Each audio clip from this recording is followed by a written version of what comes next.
সকালে কৃষকেরা দল বেঁধে চলছে মাঠে। সকাল বিকাল সবাই ফসলের জন্য খাটে। এই হেমন্তে কাটা হবে পাকা ধান, আনন্দে ভরে যাবে কৃষকের প্রাণ।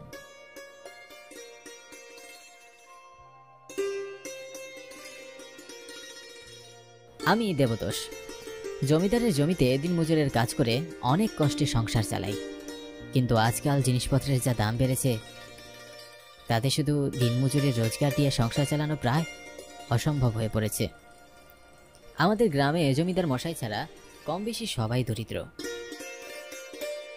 তিনি ছাড়া এই অজপাড়া গায়ে আমাকে আর কেউ কাজ দিতে পারবে না বলে মনে হচ্ছে। তাই তো এখন জমিদার মশাইয়ের কাছে আরো কাজের সন্ধানে যাচ্ছি।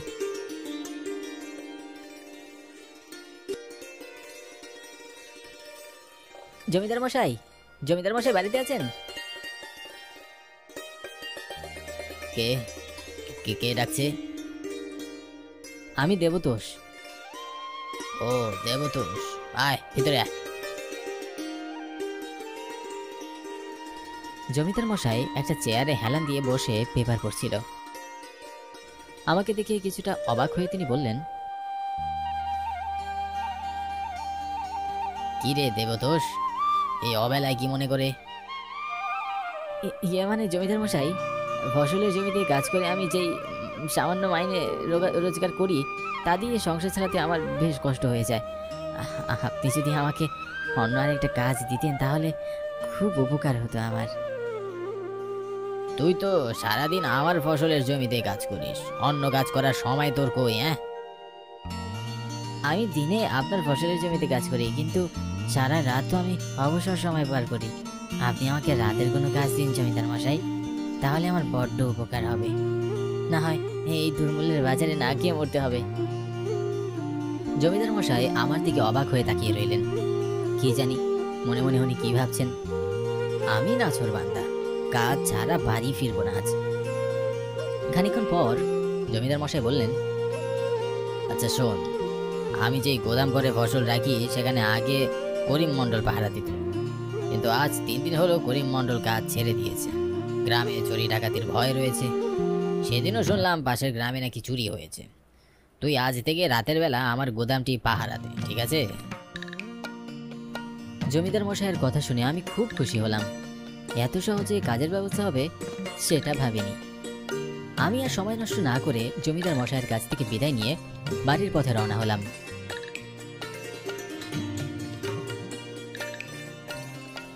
তাড়াতাড়ি রাতের খাবার শেষ করেই পাহারায় বসতে হবে। জমিদার মশাইকে খুশি করতে পারলেই লাভ।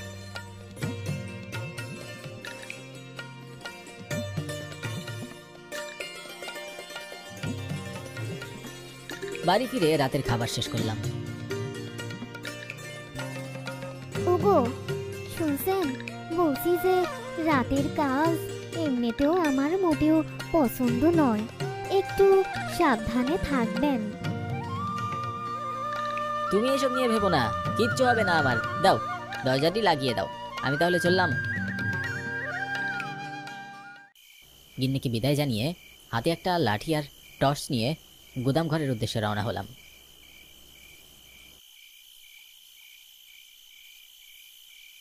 জমিদার মশাইয়ের গুদাম ঘর দুটো। জমিদার বাড়ি থেকে বেশ অনেকটা দূরে মণ্ডল পাড়ায় ছিল। শুনেছি মণ্ডল পাড়ায় একটা অনেক সময় অনেক বড় মণ্ডল পরিবার বসবাস করত, কিন্তু বর্তমানে শহরমুখী হওয়ার কারণে এই মণ্ডল পাড়ায় খুব একটা মানুষের বসতি দেখা যায় না। হাঁটতে হাঁটতে আমি এক সময় গুদামঘর দুটোর সামনে চলে আসলাম। একটি গুদাম ঘরের সামনে লাইট জ্বলছে। বাহির থেকে দেখেই গুদাম ঘরটিকে বেশ পরিপাটি মনে হচ্ছে। অপর গুদাম ঘরটি কিছুটা পুরনো মনে হচ্ছিল, এবং সেই গুদাম ঘরের সামনে কোনো লাইট ছিল না। যদিও বা দিনের বেলা আমি এখানে বহুবার এসেছি, কিন্তু রাতের বেলা কখনো এসেছি বলে মনে পড়ছে না। জ্যোৎস্নার আলোতে আমি গুদাম ঘরের আশেপাশের পরিবেশটা ভালো করে দেখার চেষ্টা করছিলাম। যদ্দূর চোখ যাচ্ছে কোনো মানুষের বাড়িঘর দেখা যাচ্ছে না। এমন নির্জন স্থানে গুদামঘর দুটোকে ভূতের বাড়ি বলে মনে হচ্ছে। আমি আর বেশি কিছু না ভেবে গুদামঘরের সামনে বসে পাহারা দেওয়া শুরু করলাম। আমার কাছে কোনো ঘড়ি ছিল না, তাই রাত তখন ঠিক কটা বাজে বোঝারও কোনো উপায় নেই। রাত জেগে আমার কাজ করার অভ্যেস নেই, তাই তো বারবার গভীর ঘুমে আচ্ছন্ন হতে দু চোখ বুজে আসছিল। কিন্তু আমি বরাবরই নিজেকে ঠিক রাখার চেষ্টা করছিলাম, কিন্তু একসময় সেটা আর সম্ভব হলো না। আমি বসে বসেই ঘুমিয়ে পড়লাম। কেমন জানি একটি আলমারি খোলার মতো আওয়াজ পেয়ে ঘুম থেকে লাফিয়ে উঠলাম। কে কে- কে?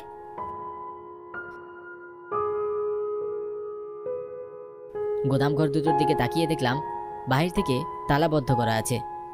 আলমারি খোলার শব্দটা ঠিক কোথা থেকে আসলো বুঝতে পারলাম না। কৌতূহলী হয়ে গোদাম ঘরের পিছনটা দেখতে গেলাম।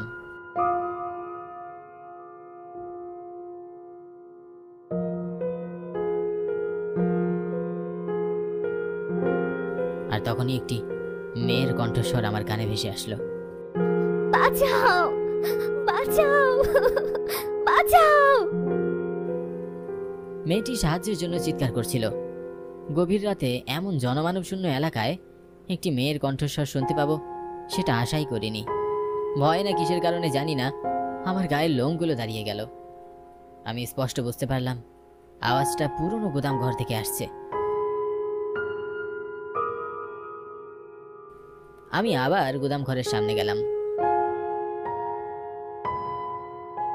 কিন্তু আর কোনো আওয়াজ পেলাম না।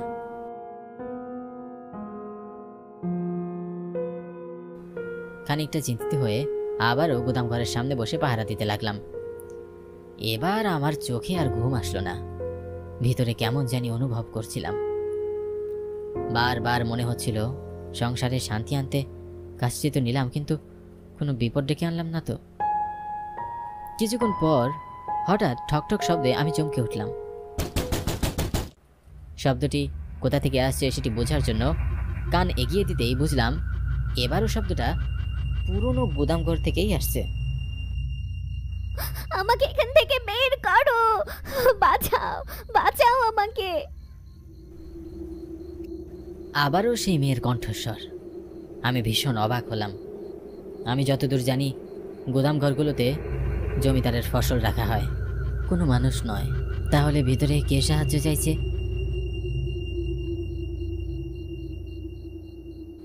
আমি গোদামঘরের দরজার কাছে গিয়ে কান পেতে শোনার চেষ্টা করলাম, কিন্তু আর কারো সারা শব্দ পেলাম না। আমার কাছে গোদামঘরের চাবিও ছিল না, তাই গোদামঘরের ভিতরে গিয়ে দেখা অসম্ভব। সেই রাতে আমি আরও বেশ কয়েকবার পুরনো গোদামঘরের ভিতর থেকে বাঁচাও বাঁচাও চিৎকার শব্দ শুনতে পেয়েছি। বিষয়টা নিয়ে খুব চিন্তিত ছিলাম, তাই ভোরের আলো ফোটার সাথে সাথেই জমিদার মশাইয়ের বাড়ির উদ্দেশ্যে হাঁটা শুরু করলাম।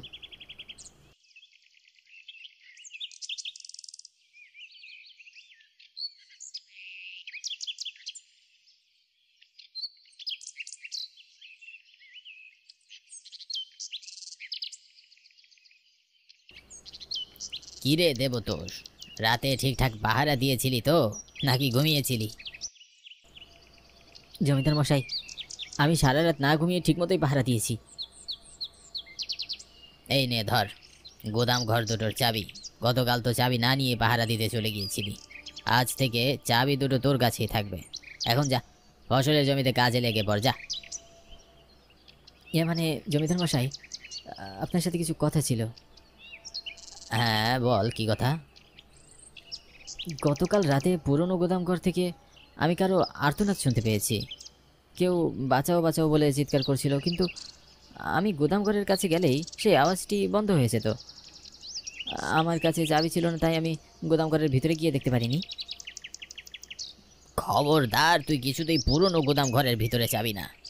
তুই শুধু বাহিরে পাহারা দিবি, ভিতরে কি হচ্ছে সেটা জানার কোনো দরকার নেই। জমিদার মশাইয়ের মুখে এমন কথা শুনে আমি খুব অবাক হয়ে গেলাম।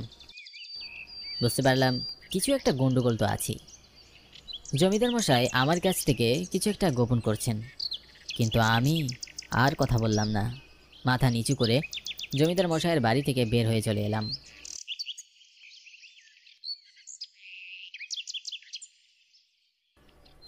পরের দিন রাতে আমি আবারও গোদামঘর পাহারা দিতে চলে যাই।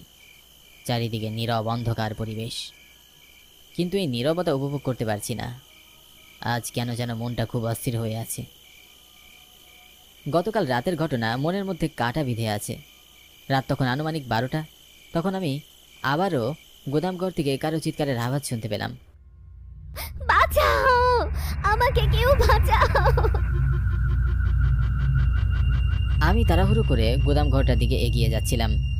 তখনই আমার জমিদার মশাইয়ের কথা মনে পড়ে যায়। আমি নিজেকে সামলে নিয়ে আবারও নিজের জায়গায় গিয়ে বসে রইলাম। কিন্তু আজ আর সেই চিৎকার থামছে না। সময়ের সাথে সাথে চিৎকারের মাত্রা বেড়েই যাচ্ছে। ভিতরে থাকা মেয়েটির আর্তনাদে পুরো মণ্ডলপাড়া কেঁপে উঠছে। আমি আর নিজেকে সামলাতে পারলাম না। হতে পারে কেউ ভিতরে খুব বিপদে পড়েছে। সাহস করে আমি পুরনো গোদামঘরের কাছে এগিয়ে যাই। আমি গোদামঘরের দরজাটি খুলে ভিতরে ঢুকে দেখি ভিতরে তো কেউই নেই।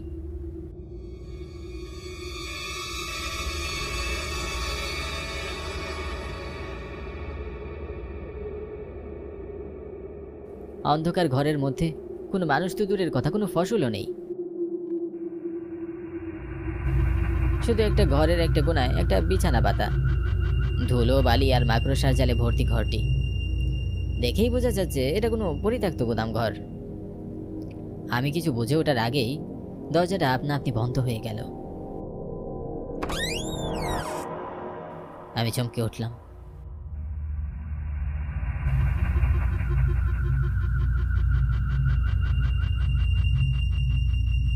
দরজা খোলার অনেক চেষ্টা করলাম। কে কে এমন মজা করছে? দেখো, ভালোই ভালোই বলছি দরজাটি খুলে দাও, নইলে নইলে কিন্তু ভালো হবে না বলে দিচ্ছি। অনেক ধাক্কাধাক্কি করেও কোনো লাভ হলো না। কেন যেন আমার মনে হচ্ছিল কেউ বাহির থেকে শক্ত করে দরজাটা বন্ধ করে দিয়েছে। বেশ চিন্তায় পড়ে গেলাম, এখান থেকে বের হব কি করে। এমন সময় হঠাৎ আমার কাঁধে কারো হাতের স্পর্শ অনুভব করলাম। ভয়ে যেন আমার পুরো শরীরে কাঁটা দিয়ে উঠল। আমি পিছন ফিরে যে দেখব, সেই সাহসটুকু আমার ভিতরে অবশিষ্ট ছিল না। মনে কিছুটা সাহস জুগিয়ে কাঁপতে কাঁপতে পিছনে তাকালাম। যা দেখলাম তাতে নিজেকে ঠিক রাখতে পারলাম না।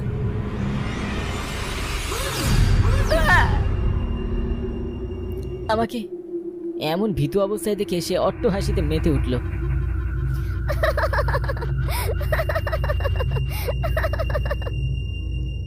হাসতে হাসতে সে এক সময় আমার গলা চেপে ধরল।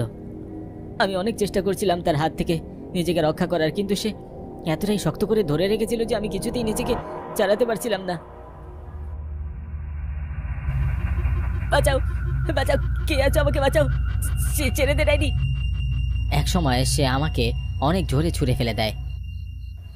এরপরে আমার আর কিছুই মনে নেই, জ্ঞান হারিয়ে ফেলি।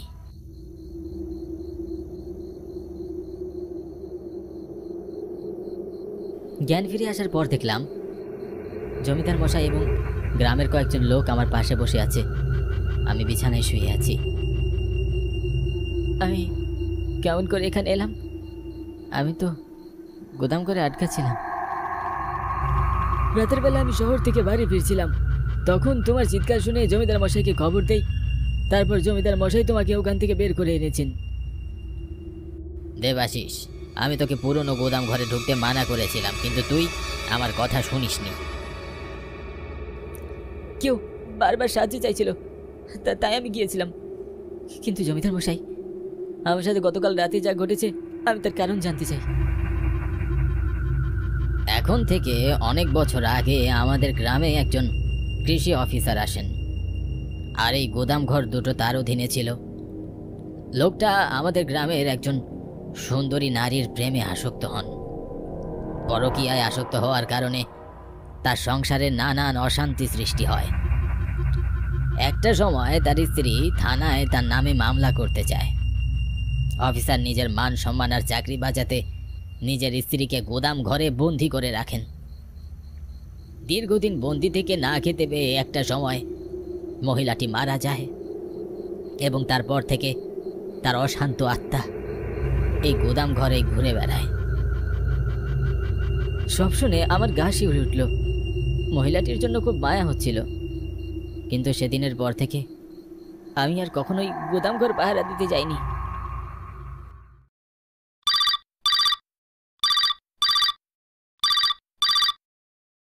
কী রে শুভ্র, কোনো খোঁজ খবর না দিয়েই হঠাৎ বাড়িতে চলে গেলি? তোর না আজ আমার বাসায় আসার কথা ছিল, তাও তো আসলি না। আর বলিস না, বাড়ি থেকে হঠাৎ তলব এসেছে, তাই তাড়াহুড়া করে চলে এসেছি। সেজন্য তোদেরকে বলেও আসতে পারিনি। হঠাৎ জরুরি তলব? বাড়িতে কোনো সমস্যা হয়েছে নাকি? আরে আমার ছোট বোন রুম্পাকে চিনিস না? বাবা মা হুট করে ওর বিয়ে ঠিক করে ফেলেছে। কাল বাদে পরশুই ওর বিয়ে, তাই হুট করে চলে আসা। ও, আমাদের সেই ছোট রুম্পা এত বড় হয়ে গিয়েছে? কাল বাদে পরশুই ওর বিয়ে? যাক, শুনে খুবই ভালো লাগলো। এখন শোন, তাড়াতাড়ি ব্যাগ ট্যাগ গুছিয়ে এখনই রওনা দে। সন্ধ্যার আগে আমার বাসায় থাকবি। আর তুই তো জানিস আমার কোনো বড় ভাই নেই, তাই আমার সাথে তোকেই সব কাজ করতে হবে। আর শোন, বেশি রাত করিস না কিন্তু। সন্ধ্যার পরে গ্রামের রাস্তা দিয়ে চলাফেরা করা মোটেই নিরাপদ নয়, তাই যত তাড়াতাড়ি পারিস সন্ধ্যার আগেই চলে আসবি।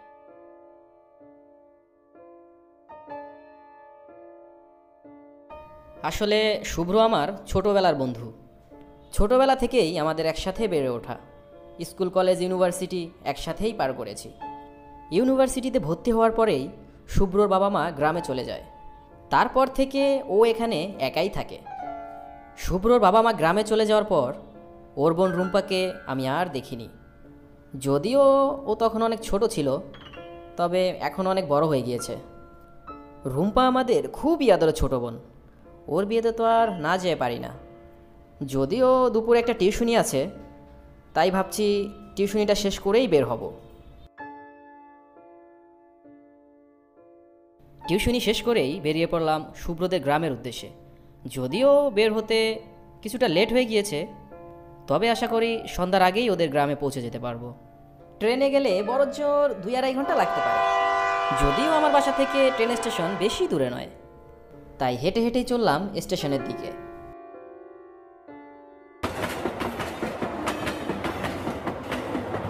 শুভ্রদের বাড়িতে যদিও 2-1 বার গিয়েছিলাম, তবে সেটা আর অনেক দিন আগের কথা। তখন আমরা দুজনেই অনেক ছোট ছিলাম। বেশ অনেক বছর হয়েছে ওদের বাড়িতে যাওয়া হয়নি। তবে গ্রামের পরিবেশ আমার বেশ ভালোই লাগে। আমার পূর্বপুরুষেরা সবাই শহরে বড় হয়েছেন, সেই সুবাদে আমার কখনোই গ্রামে যাওয়া হয়নি। যতটুকু গিয়েছি শুভদের বাড়িতেই। চাচা, কোথায় যাবেন আপনি? আমি তো আমার মেয়ের বাড়িতে গিয়েছিলাম, ওইখান থেকেই বাড়ির পথে ফিরছি। তা তুমি কোথায় যাচ্ছ বাবা? আমি সখীপুর গ্রামে যাব, বন্ধুর বাড়িতে বেড়াতে। বর্তমানে দিনকাল কেমন একটা ভালো, তাই রাত বিরাত চলাফেরা না করাই ভালো। তুমি আর একটু আগেই রওনা দিলে পারতে। চাচাকে পেয়ে বেশ ভালোই হলো। চাচার সাথে কথা বলতে বলতে বেশ কিছুক্ষণ সময় কেটে গেল।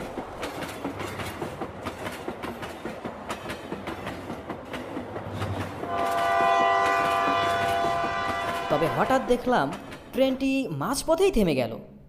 কি হলো কিছুই বুঝতে পারলাম না। তাই কৌতূহলবশত ট্রেন থেকে নেমে বিষয়টি জানার চেষ্টা করলাম।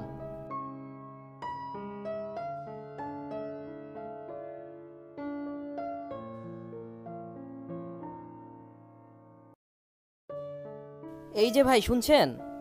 হঠাৎ ট্রেনটি এখানে থেমে গেল, কি হয়েছে বলতে পারেন? একটু সামনেই ট্রেন দুর্ঘটনা হয়েছে, তাই আজকে আর এই ট্রেন এই পথ দিয়ে যাবে না। আমি সখীপুর গ্রামে যাব, কিন্তু এখান থেকে যে কিভাবে যাব কিছুই বুঝতে পারছি না। এখন তো ভারী মুশকিলে পড়া গেল। এখান থেকে 2-4 মিনিট হাঁটলেই বাস স্টেশন পড়বে। ওখানেই সখীপুর যাওয়ার অনেক ধরনের গাড়ি পাবেন। এমনিতেই বাসা থেকে দেরি করে বের হয়েছি, তার উপর আবার যান্ত্রিক ত্রুটির কারণে ট্রেনটিও মাঝপথে থেমে গেল। এদিকে আবার সন্ধ্যাও নেমে এসছে। দেখি বাস স্ট্যান্ডের দিকে এগিয়ে কোনো শর্টকাট উপায়ে যেতে পারি কিনা। বাস স্ট্যান্ডের দিকে এগোতেই একটি মোটর বাইক চোখে পড়ল। তাই ভাবলাম মোটর বাইকে গেলে হয়তো বা তাড়াতাড়ি পৌঁছে যেতে পারবো। তাই মোটর বাইকওয়ালার সাথে ভাড়া ঠিক করে সখীপুর গ্রামের উদ্দেশ্যে মোটর বাইকে যাত্রা শুরু করলাম।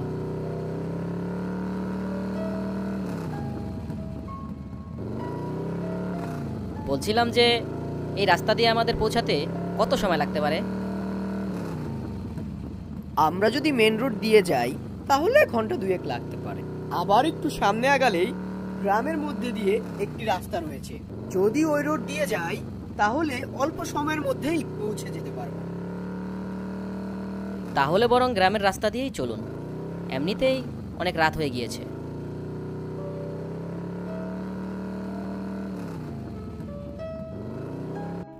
বাইকওয়ালার কথা মতো আমরা গ্রামের রাস্তা দিয়েই চলতে শুরু করলাম। তবে গ্রামটি দেখে মনে হচ্ছে খুবই জনশূন্য একটি গ্রাম। রাস্তার চারপাশে তেমন কোনো বাড়িঘরই চোখে পড়ছে না। তবে এই নির্জন পরিবেশ ও রাতের স্নিগ্ধ বাতাস গায়ে লাগিয়ে প্রকৃতির শব্দ শুনতে শুনতে আমরা চলতে শুরু করলাম গ্রামের পথ দিয়ে।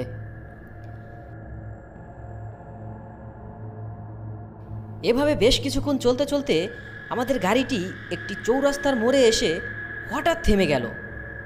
তবে বাইকওয়ালা শত চেষ্টার পরেও গাড়িটি কোনোভাবেই স্টার্ট করতে পারছে না। আমি আসলে এই ভয়টাই পাচ্ছিলাম।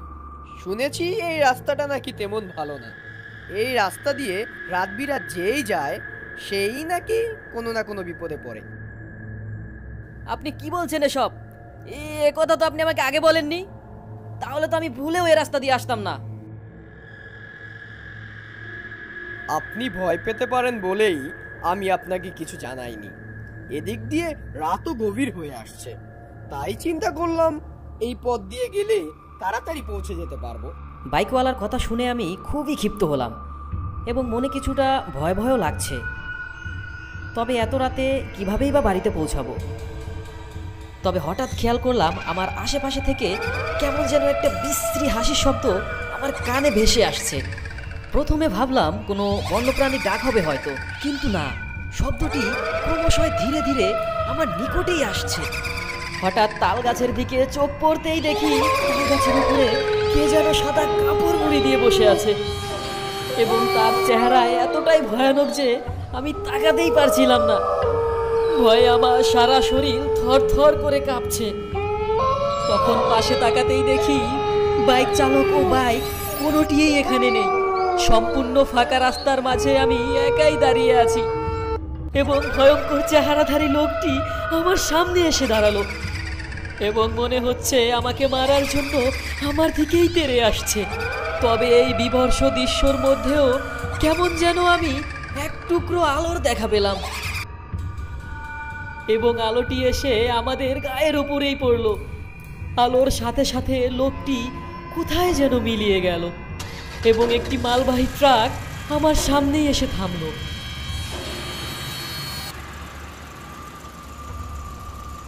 আমাকে বাঁচান, আমাকে বাঁচান, ওরা আমাকে মেরে ফেলছে, আমাকে সাহায্য করুন।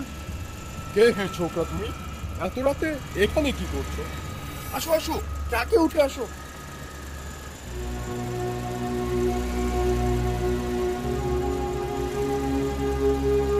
সৃষ্টিকর্তার অশেষ কৃপায় ট্রাকটি সময় মতো আসাতে আমি এ যাত্রায় বেঁচে গেলাম এবং ট্রাকওয়ালার থেকে জানতে পারলাম বেশ কয়েক বছর আগে নাকি ওই চৌরাস্তার মোড়ের তালগাছটির সাথে একটি ভয়াবহ গাড়ি দুর্ঘটনা হয় এবং সেই দুর্ঘটনায় বেশ কিছু লোক মারা যায় এবং সেই দুর্ঘটনার পর থেকে ওই তালগাছটি অভিশপ্ত হয়ে যায়। তারপর থেকে ওই রাস্তা দিয়ে কেউ রাত বিরাত যাতায়াত করলে তাকে কোনো না কোনো বিপদের সম্মুখীন হতে হয়। আমাদের গল্পটি যদি ভালো লেগে থাকে তাহলে লাইক, কমেন্ট ও শেয়ার করবেন আপনাদের বন্ধুদের কাছে এবং চ্যানেলটি সাবস্ক্রাইব করে আমাদের